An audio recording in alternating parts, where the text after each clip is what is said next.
शंकर के शिवालय में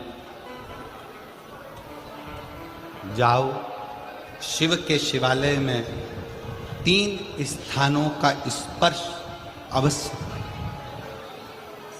जब किसी किसी मंदिर में शंकर जी के शिवलिंग को छूने नहीं देते, जैसे दक्षिण साइड में, साउथ में, तो अपने ही घर में जो शिवलिंग है उसके 3 स्थानों का स्पर्श अवश्य करें। समझिए,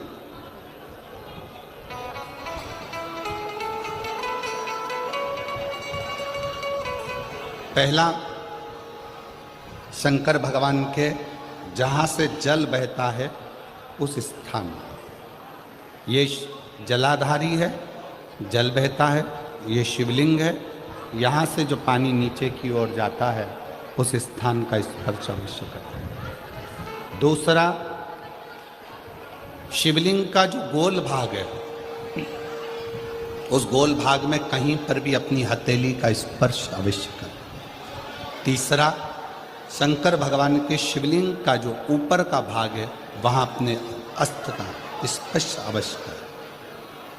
तीनों स्थान पर ब्रह्मा, विष्णु और महेश का स्मरण करते हुए जब बैसाख महीने में आप शंकर भगवान को जल समर्पित करें। शिव जी को जब बैसाख के महीने में जल दिया जाए तो दोनों हाथ से अंजलि में कलश रखकर शंकर भगवान की अपने हाथ की अंजलि में जल रखकर शिव जी को जल अवश्य समर्पित करें।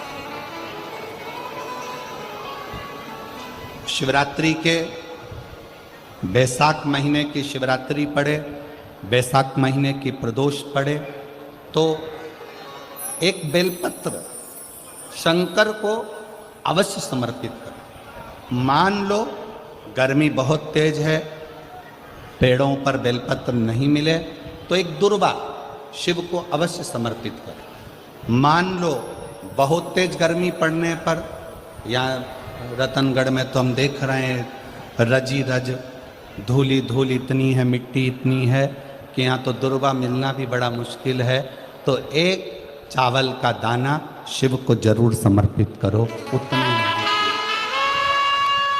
उतने में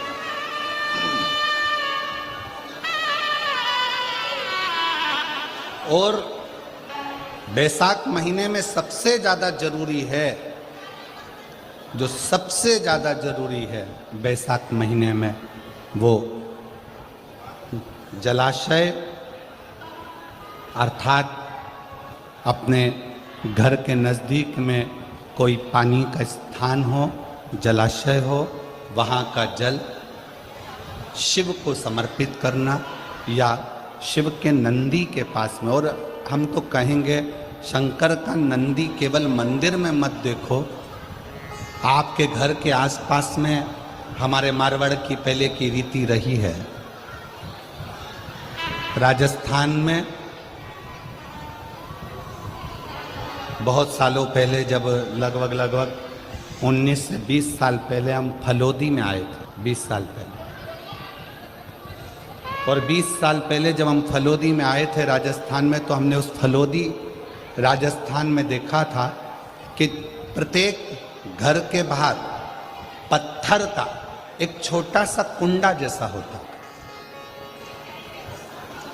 2 चीजें हमने फलोदी राजस्थान में प्रत्येक घर के बाहर 20 साल पहले देखी थी। एक इतना बड़ा कुंडा पत्थर का जिसमें लोग भोजन रख देते हैं, और एक बड़ा सारा कुंडा जिसमें लोग पानी भर देते हैं, जिससे चिड़िया, पशु, पक्षी, गौ माता सब उस पानी को पीती रहे और आपका और हमारा कल्याण होता रहे। इस भाव से